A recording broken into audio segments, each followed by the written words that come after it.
আমার ভাইয়েরা, আমৃত্যু পর্যন্ত এই কোরআনের সাথে যদি আমাদের সম্পর্ক থাকে, লাভ না লস? জোরে কথা বলেন, লাভ না লস? আজকে বাংলার জমিনে এমন একটা সময় কোরআনে কারিমের আলোচনা শুনতে বসেছি, এই ২৪-এর স্বাধীনতার পরেও এখনও ডান দিকে তাকাইলে মুসলমান মাইর খায়, বামে তাকাইলে মুসলমানরা মাইর খায়, সামনে তাকাইলে মুসলমানরা লাঞ্ছিত, বঞ্চিত, নির্যাতিত, পিছনে তাকাইলে মুসলমানরা নিষ্পেষিত, পদস্থলিত। কথা বলেন, কথা ঠিক কিনা? যার একমাত্র কারণ হলো আজ মুসলমান আমরা এই কোরআন থেকে বহু দূরে। কথা বলেন, কথা ঠিক কিনা?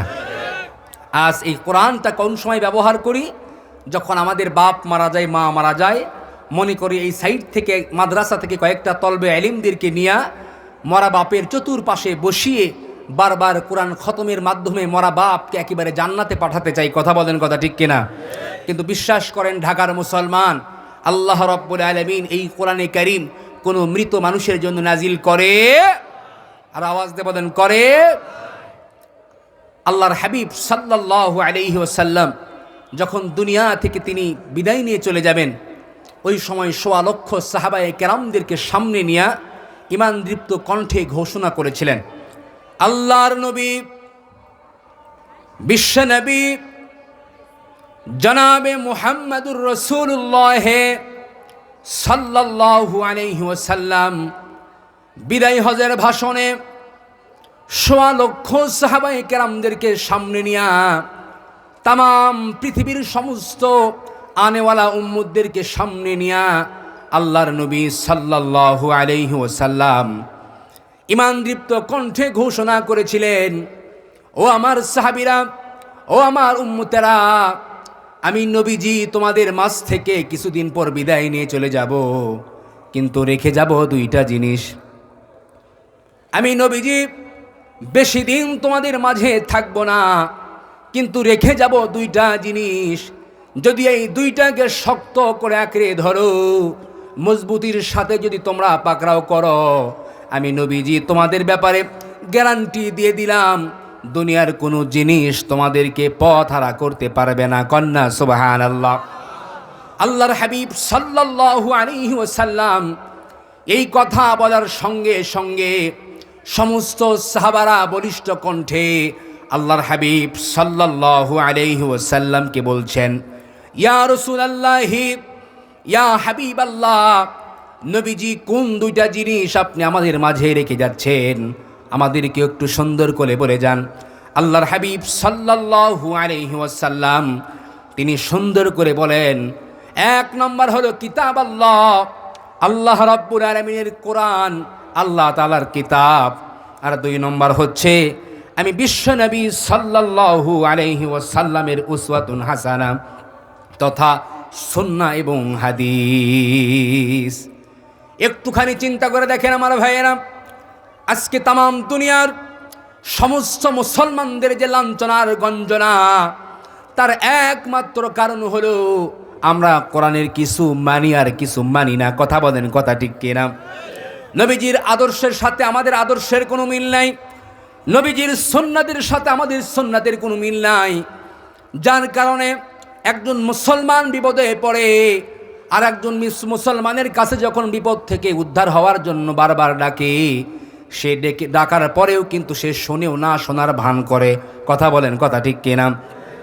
দুনিয়ার মানুষের কথা, কোনো মুসলমানের কথা কেউ শোনে না, অথচ এমন একটা সময় এই দুনিয়া থেকে অতিবাহিত চলে গিয়েছে, মানুষ তো মানুষই, বন জঙ্গলের হিংস্র প্রাণীরা পর্যন্ত মুসলমানের কথা শুনেছে। কন্যা সুবহানাল্লাহ। আল্লাহর নবী বিশ্বনবী সাল্লাল্লাহু আলাইহি ওয়াসাল্লামের প্রিয় একজন সাহাবী হযরতে উকবা ইবনে নাফে রাদিয়াল্লাহু তাআলা আনহু আফ্রিকা অভিযানে বের হয়ে গেলেন, সাথে তার কিছু সাথী সঙ্গী ছিল।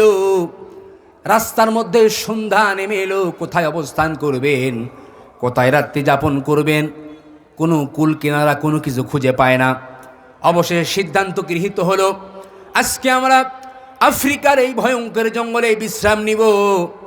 অবশেষে দল বল নিয়ে সোজাসুজি আফ্রিকার জঙ্গলে ঢুকে পড়লেন। আমার ভাইরা, আফ্রিকার জঙ্গলে ঢুকে পড়ার মাত্রই সমস্ত জঙ্গলি প্রাণীদের অবস্থা দেখে হযরতে উকবা ইবনে নাফে রাদিয়াল্লাহু তাআলা আনহু তিনি একটি স্টেজ তৈরি করেছেন, মঞ্চ তৈরি করেছেন। স্টেজ তৈরি করার পরে সমস্ত জঙ্গলি প্রাণীদের দিকে লক্ষ্য করে ভাষণ ছুড়ছেন।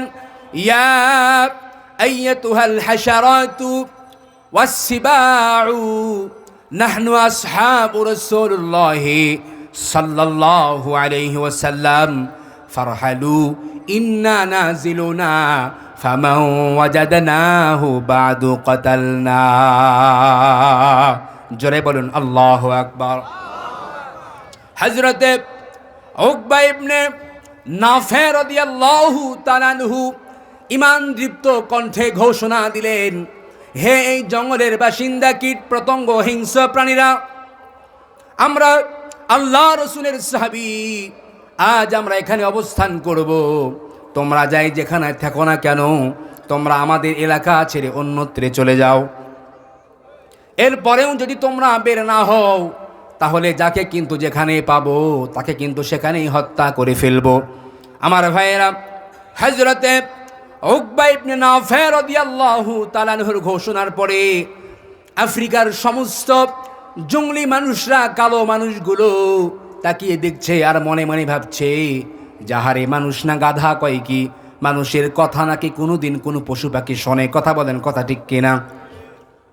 কিন্তু আমার ভাইয়েরা, তারা সচক্ষে তাকিয়ে দেখলো হযরতে উকবা ইবনে নাফে রাদিয়াল্লাহু তাআলা আনহুর ঘোষণার পরে বাঘের কাতারে বাঘ, সিংহের কাতারে সিংহ, সাপের কাতারে সাপ, যার যার ডিম আর বাচ্চাগুলো মুখে কামড়ায়া নিয়ে সাহাবীদের এলাকা ছেড়ে অন্যত্রে চলে যায়। এই ছিল মুসলমানদের অবস্থা। বিশ্বকবি, কবি সম্রাট আল্লামা ইকবাল রহমতুল্লাহি আলাইহি বলেছেন, বাতিল সে দবনে ওয়ালে, বাতিল সে দবনে ওয়ালে आए आसमान ही हम सबर कर चुका है तू इम्तिहा हमारा। কবি বলেন, মুসলমান হলো সিংহের জাতি, মুসলমান হলো বীরের জাত, মুসলমান প্রয়োজনে 100বার জীবন দিতে রাজি আছে, তবুও কোনো বেঈমানের সামনে মুসলমান মাথা নত করতে পারে না। কথা বলেন, কথা ঠিক কিনা? আমার ভাইয়েরা, মুসলমানের আওয়াজ যেখানে থাকবে, মুসলমানের কণ্ঠ যেখানে বাজবে, সেখানে কোনো নাস্তিক বেঈমানরা থাকতে পারে না। কথা বলেন, কথা ঠিক কিনা? এই জন্য আমার ভাইয়েরা, আল্লাহ রাব্বুল আলামিনের কোরআনটা আমাদেরকে ধারণ করতে হবে, লালন করতে হবে। আজ এই কোরআন থেকে ছিটকে পড়ে গিয়েছি আমরা দূর থেকে বহুদূর, যার কারণে দুনিয়ার কোনো মানুষ আমাদের কথা শোনে, আমরা বারবার আল্লাহকে ডাকি, আল্লাহ, এত দোয়া হয়, এত ইবাদত বন্দেগী হয়, তারপরেও আল্লাহ তাআলা আমাদের দোয়া কবুল করে। শুধু তাই নয় আমার ভাইয়েরা, ইমাম রাজি রহমতুল্লাহি আলাইহি সাহাবায়ে কেরামদের বিস্ময়কর ঘটনা উল্লেখ করেছেন। তন্মধ্যে উল্লেখযোগ্য একটি ঘটনা হলো, সাহাবায়ে কেরামদের মধ্য থেকে মুফাসসিরে কোরআন বলে স্বীকৃত হযরতে আব্দুল্লাহ ইবনে আব্বাস রাদিয়াল্লাহু তাআলা আনহু, তিনি একবার হজের উদ্দেশ্যে মদিনা থেকে মক্কায় গমন করেন। পাহাড়ের পাদদেশে, নির্জন এলাকা, মানুষ নাই, কিচ্ছু নাই। পাহাড়ের পাদদেশে দেশে রাস্তার সম্মুখে দেখেন অনেকগুলো লোক এক জায়গায় একত্রিত হয়ে আছে। আমার ভাইয়েরা, তিনি সমস্ত অপেক্ষামান লোকদেরকে বললেন, তোমরা কেন ওখানে একত্রিত হয়ে আছো? সমস্ত অপেক্ষামান লোকেরা হযরতে আব্দুল্লাহ ইবনে আব্বাস রাদিয়াল্লাহু তাআলা আনহুকে বলতেছেন, হযরত, রাস্তার সম্মুখে একটি বাঘ বসা আছে, রাস্তার উপরে একটি বাঘ বসা আছে, সেই বাঘের ভয়ে আমরা কেউ সামনে অতিক্রম করতে পারছি না। এই কথা যেই না শুনেছেন হযরতে আব্দুল্লাহ ইবনে আব্বাস রাদিয়াল্লাহু তাআলা আনহু, আমার ভাইয়েরা, সঙ্গে সঙ্গে সমস্ত অপেক্ষামান লোকদেরকে বলছেন, দেখে তোমরা একটু দাঁড়াও, তোমাদের জন্য কিছু করা যায় কিনা। এই কথা বলে হযরতে আব্দুল্লাহ ইবনে আব্বাস রাদিয়াল্লাহু তাআলা আনহু তাদের সামনে গিয়ে বাঘকে লক্ষ্য করে বলছেন, ইয়া আইয়ুহাল আসাদ নাহনু আসহাবু রাসূলুল্লাহি সাল্লাল্লাহু আলাইহি ওয়াসাল্লাম। এই কথা বলে বাঘের কান চেপে ধরেছেন। বাঘকে লক্ষ্য করে বলছেন, আমরা আল্লাহ রসুলের সাহাবী। এই কথা বলে বাঘের কান চেপে ধরেছেন। আর সমস্ত অপেক্ষামান লোকদেরকে বলছেন, তোমরা এক এক করে রাস্তা অতিক্রম করে চলে যাও। পরিশেষে সবগুলো লোক এক এক করে সামনে দিয়ে রাস্তা অতিক্রম করে চলে গেলেন। অবশেষে তিনি বাঘের কান ছেড়ে দিয়ে তিনিও চলে গেলেন। বাঘ আগের অবস্থাতেই নিস্তব্ধ হয়ে বসে রয়েছে। আমার ভাইয়েরা, এই ছিল মুসলমানদের অবস্থা। এই ছিল মুসলমানদের, যখন কোনো মুসলমান আল্লাহ রাব্বুল আলামিনের গোলাম হয়ে যায়, আল্লাহ পাকের গোলামিতে নিমজ্জিত হয়ে যায়, তাম দুনিয়ার সব কিছুকে আল্লাহ পাক তাদের গোলাম বানিয়ে দেন। কথা বলেন, কথা ঠিক কিনা? কিন্তু মুসলমান আজ আমরা আল্লাহর গোলামি বাদ দিয়ে মানুষের গোলামি করি, আছে না নাই? আল্লাহর গোলামি বাদ দিয়ে মানুষের গোলামিতে আমরা ব্যস্ত, মানুষের গোলামি করি। 2 টাকার চা খাওয়াইলে নিজের ইমানটা পর্যন্ত বিক্রি, আছে না নাই? অমুক নেতার চরিত্র ফুলের মতো পবিত্র, নামাজ পড়ে না এক ওয়াক্ত, আছে না নাই? জোরে কথা বলেন, আছে না নাই?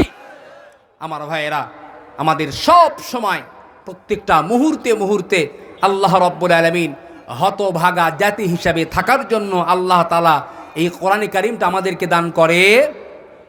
আল্লাহ পাক এই কোরআনে কারীম আমাকে আপনাকে দিয়েছেন মুসলমানদের ভাগ্যের চাকাকে পরিবর্ধন করার জন্য। মুসলমানরা এই কোরআন দিয়ে নেতৃত্ব দিবে। এই কোরআন যা বলবে মুসলমান তাই করবে। মুসলমান নিজেদের ব্যক্তি জীবন, পারিবারিক জীবন, সামাজিক জীবন, রাষ্ট্রীয় জীবন, আমার অর্থনীতি, আমার রাজনীতি, আমার গোটা জীবনে যা কিছু প্রয়োজন সব কিছুই এই কোরআনে কারীমের মধ্যে আছে না নাই? জোরে কথা বলেন, আছে না নাই? আল্লাহ রাব্বুল আলামিন বলেন, তাহা মা আনজালনা আলাইকাল কুরআনা লিতাশকা ইল্লা তাযকিরাতাল লিমান ইয়াখশা তানজিলাম মিম্মান খালাকাল আরদা ওয়াস সামাওয়াতিল উলা।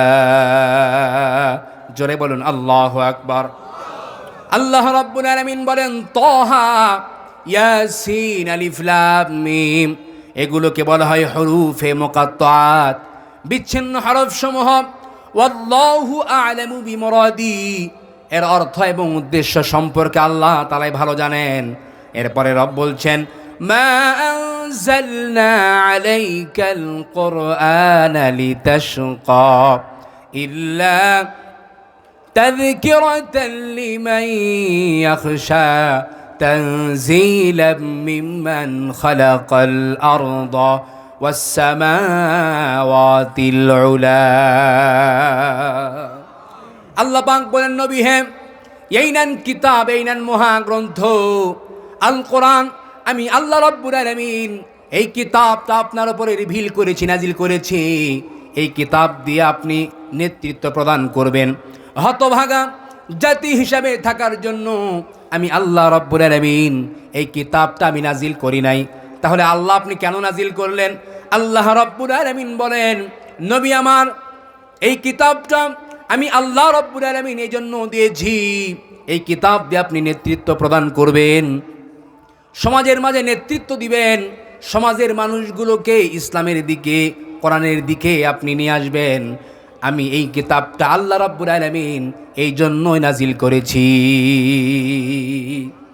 এই জন্য আমার ভাইরা চিন্তা করে দেখেন, আজ মুসলমান কোরআন থেকে দূরে থাকার কারণে, নবীজির সুন্নাহ থেকে দূরে থাকার কারণে কোনো মানুষ আমাদের ডাক শোনে না।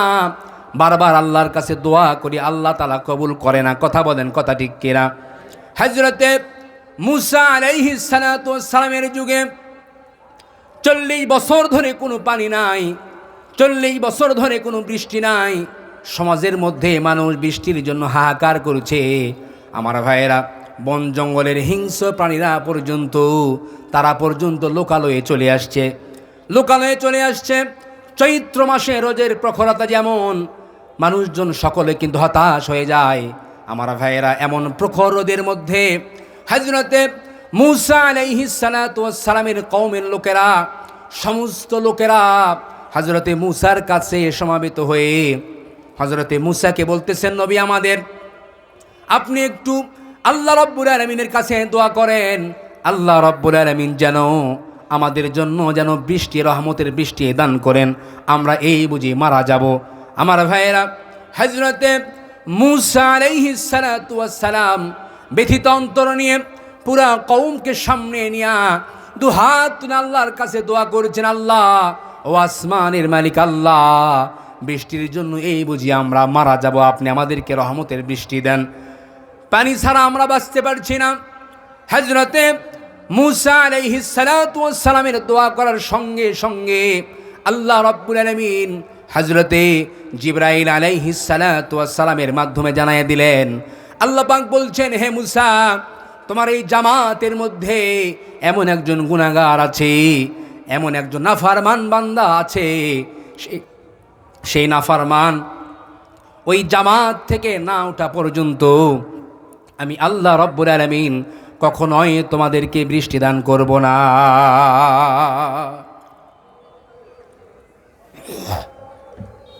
হযরতে মূসা আলাইহিস সালাতু ওয়াস সালাম পুরা কওমের মধ্যে ঘোষণা করে দিলেন যে এই কওমের মধ্যে এমন একজন নাফরমান বান্দা আছো যে 40 দিন পর্যন্ত আল্লাহ তাআলার কোরআনটা মানো নাই, হাদিস মানো নাই, এই কোরআন থেকে ছিটকে পড়ে গিয়েছো, গুনাহ করেছো, আল্লাহ পাক অনেক নিয়ামত দান করেছেন, একটা মুহূর্তের জন্য আল্লাহ পাকের নিয়ামতের কৃতজ্ঞতা আদায় করো নাই, সুতরাং সে এই জামাত থেকে উঠে না যাওয়া পর্যন্ত আল্লাহ রাব্বুল আলামিন বৃষ্টি দান করবে।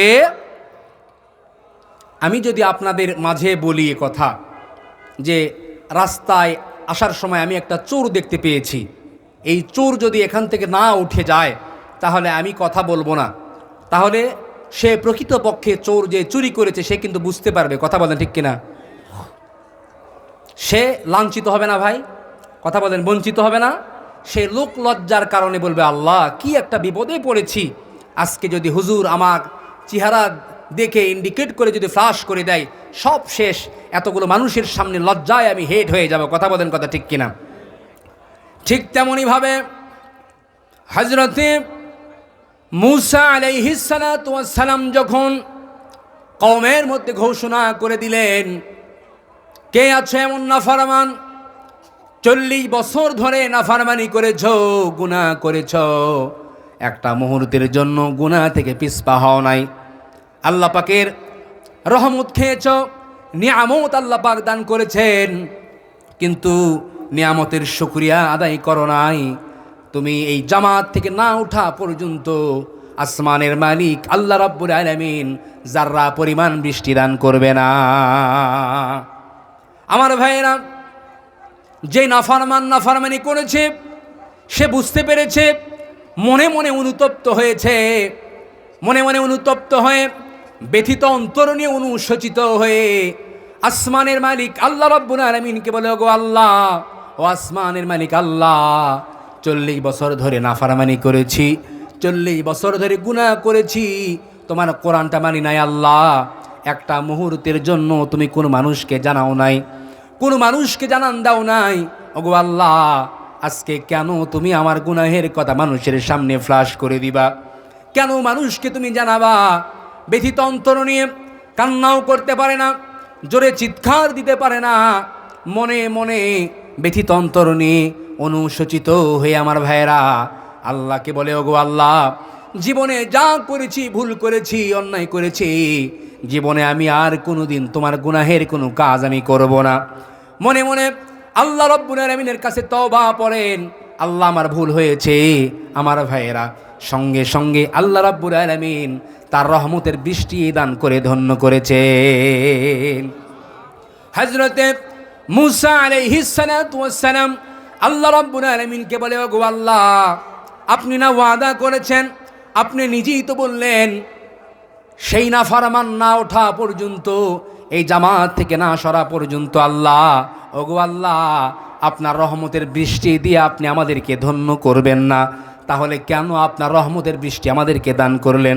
এই কথা যেই না বলেছেন আমার ভাইয়েরা, আল্লাহ রাব্বুল আলামিন সঙ্গে সঙ্গে বলেন, হে মুসা, যেই নাফরমানের কারণে আমি আল্লাহ রাব্বুল আলামিন 40 বছর ধরে বৃষ্টি দেই নাই, আজকে সেই গুনাহগারের কারণে আমি আল্লাহ রাব্বুল আলামিন রহমতের বৃষ্টি দিয়ে তোমাদেরকে ধন্য করেছি। তাহলে আমার আল্লাহকে ডাকার জন্য মাইকের দরকার আছে ভাই? জোরে কথা বলেন, দরকার আছে ভাই? আল্লাহকে মনে মনে ডাকলেও তিনি শোনেন, ফিস ফিস করে ডাকলেও তিনি শোনেন, সশব্দে ডাকলেও তিনি শুনতে পান। কথা বলেন, কথা ঠিক কিনা আমার ভাইয়েরা?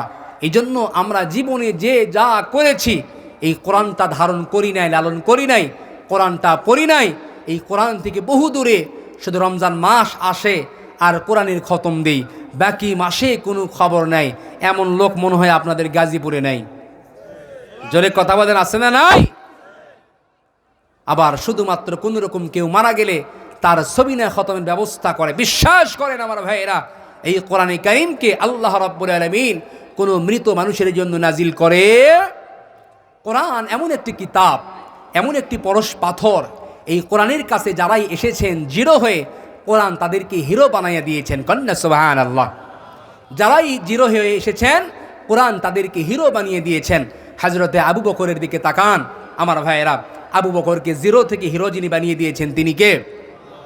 হযরতে ওমরের দিকে তাকান, হযরতে ওমর রাদিয়াল্লাহু তাআলা আনহু এই কোরআন নিয়ে এমন রাষ্ট্র পরিচালনা করেছেন, ইতিহাসের পাতায় আছে বাঘে হরিণে একই কূপে পানি পান করেছে, কেউ কারো দিকে যার্রা পরিমাণ হিংস্র মনোভাব নিয়ে তাকায় নাই। কথা বলেন, কথা ঠিক কিনা?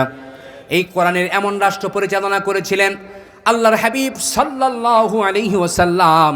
হযরতে ওমরের ব্যাপারে বলেছেন, লাউ কানা বাদি নাবিয়ান লাকানা ওমর, আমার পরে যদি আসমানের মালিক আল্লাহ রাব্বুল আলামিন নতুন করে কাউকে নবুয়ত দান করতেন, তাহলে ওমর নবী হয়ে যাইতো।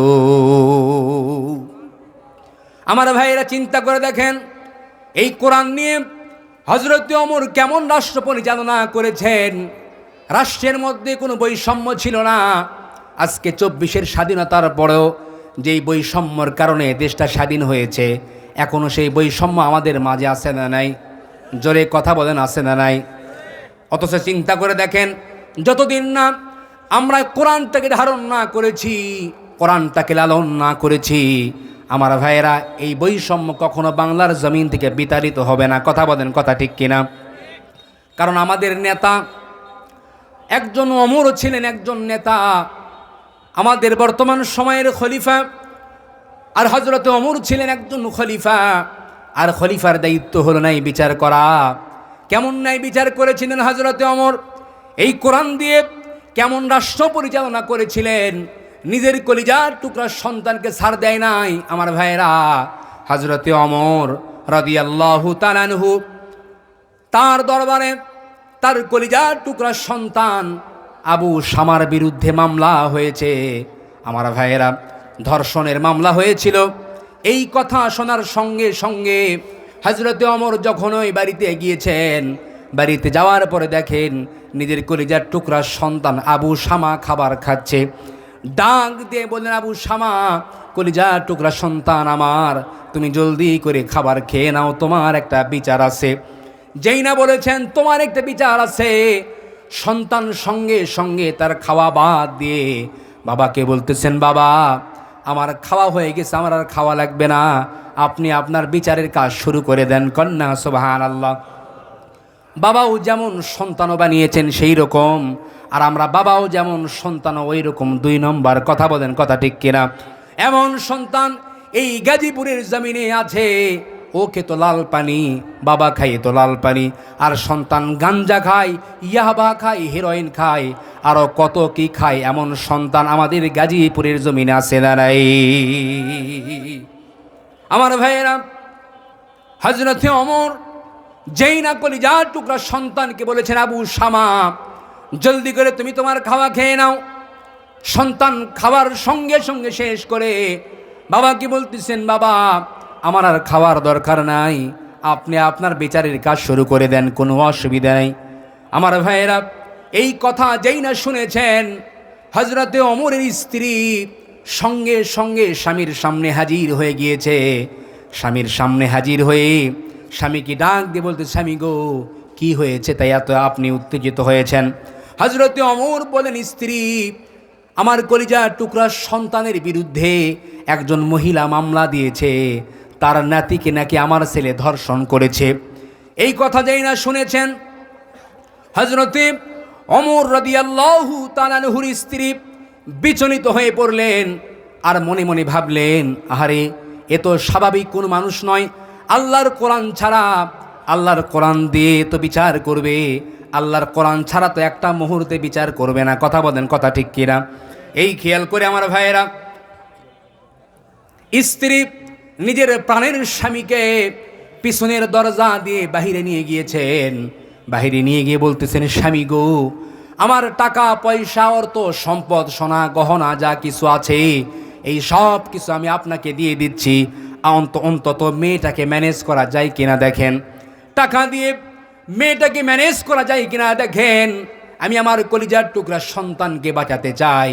আমার ভাইয়েরা, যে না এ কথা বলেছেন, হযরতে ওমর রাদিয়াল্লাহু তাআলা আনহু চেহারা একেবারে রক্তের মতো লাল হয়ে গিয়েছে। আমার ভাইয়েরা, রক্তাক্ত হয়ে গিয়েছে চেহারা।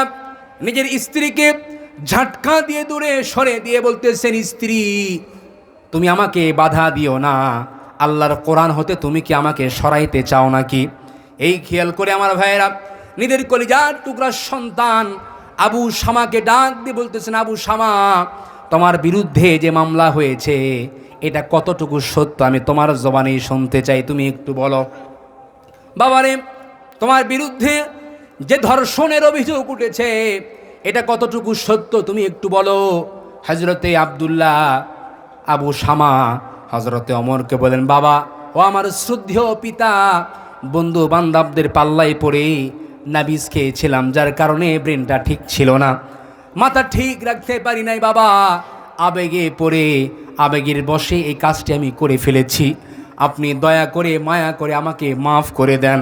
হযরতে ওমর রাদিয়াল্লাহু তাআলা আনহু কলিজার টুকরা সন্তান আবু শামাকে বলতেছেন, বাবা আমার, মাফ যদি চাইতে হয় আল্লাহর কাছে তুমি মাফ চাও, কারণ কাল কিয়ামতের ময়দানে জাহান্নামের কঠিন আগুন থেকে তোমাকে বাঁচাতে চাই।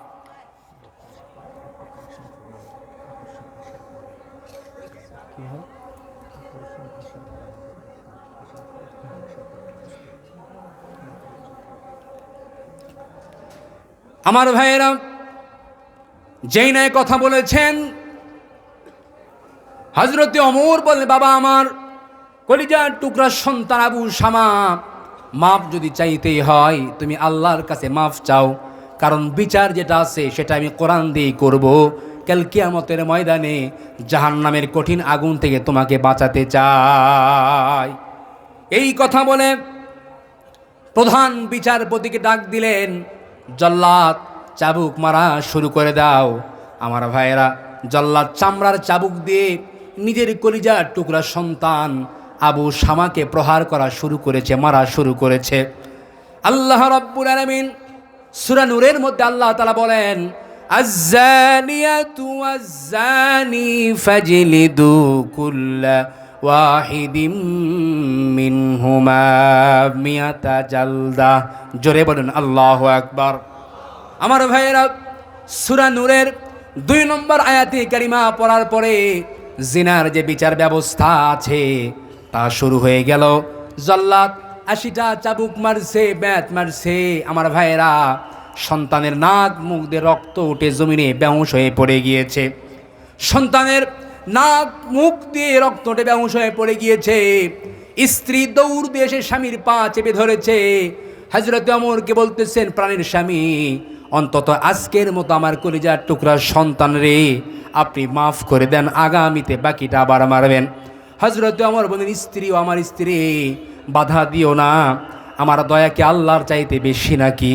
আয়াতের মধ্যে যেহেতু ওয়াও শব্দ নাই, যেহেতু এখানে থামার কোনো অপশন নাই, আর আমার দয়া তো আল্লাহর চাইতে বেশি নয়, তুমি আমাকে বাধা দিও না, সরে যাও। এই কথা বলে আমার ভাইয়েরা হযরত ওমর নিজের কলিজার টুকরা সন্তানকে চাবুক মারা শুরু করেছে। 80টা ব্যাট যখন মারা হয়ে গিয়েছে, নাক মুখ দিয়ে রক্ত উঠে সন্তান জমিনের উপরে বেহুশ অবস্থায় পড়ে আছে আমার ভাইয়েরা। আরও 20টা মারা লাগবে।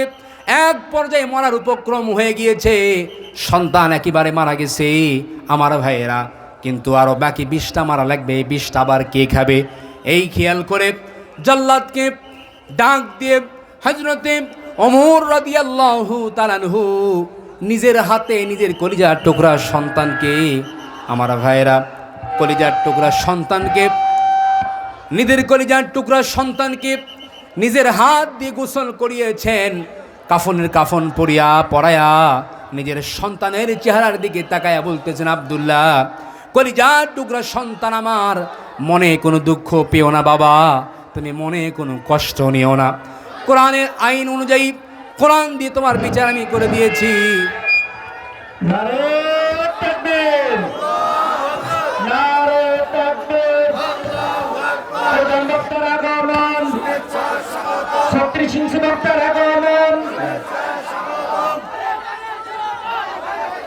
ছত্রিশ ইঞ্চির আগমন, জোরে 36 ইঞ্চির আগমন গাজীপুরবাসীর পক্ষ থেকে, জোরে বলেন, গাজীপুরবাসীর পক্ষ থেকে 36 ইঞ্চির আগমন। এখানে নিয়ে আসেন, এখানে নিয়ে আসেন। 36 ইঞ্চির আগমন গাজীপুরবাসীর পক্ষ থেকে। আপনারা এখন বসে পড়েন, মাল চলে আসছে।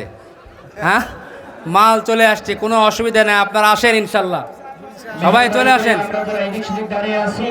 মেহেরবানি করে আমরা প্যান্ডেলে চলে আসি। আমরা যারা এখনো এদিক সেদিক দাঁড়িয়ে আছি, মেহেরবানি করে আপনার কুদরত আমরা আজকে সচক্ষে দেখবো ইনশাআল্লাহ। এই জন্য আমরা সকলেই চলে আসি, সকলে আমরা প্যান্ডেলে চলে আসি। আমাদের প্রধান আকর্ষণ আমাদের মাঝে উপস্থিত হয়েছেন, এই জন্য আমরা সকলে প্যান্ডেলে চলে আসি ইনশাআল্লাহ। ধৈর্য সহকারে আমরা বসে যাব। হ্যাঁ, আলহামদুলিল্লাহ, আমাদের ভাই চলে আসছেন। আপনারা সকলে আমরা বসে পড়ি ইনশাল্লাহ। আমরা সবাই বসি ভাই, কথা না বলি ভাই।